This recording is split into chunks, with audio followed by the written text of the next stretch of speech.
ലോകസഭയിലും സംസ്ഥാന നിയമസഭയിലും ഒന്നിച്ച് മത്സരിച്ച് രണ്ടിടത്തും ജയിച്ച റെക്കോർഡുള്ള ആദ്യത്തെ വ്യക്തി ഒരു മലയാളിയാണ്. അദ്ദേഹത്തിൻ്റെ പേരാണ് എൻ ശ്രീകണ്ഠൻ നായർ. 1952 ആദ്യ പൊതു തിരഞ്ഞെടുപ്പിൽ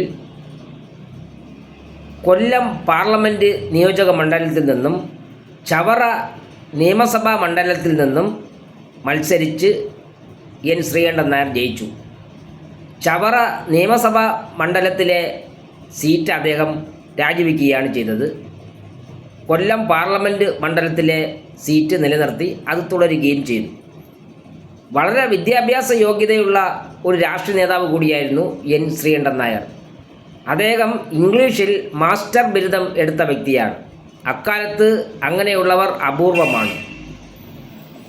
തകഴിയുടെ പ്രസിദ്ധമായ കൃതി കയർ ഇംഗ്ലീഷിലേക്ക് വിവർത്തനം ചെയ്ത രാഷ്ട്രീയ നേതാവ് കൂടിയാണ് എൻ ശ്രീകണ്ഠൻ നായർ.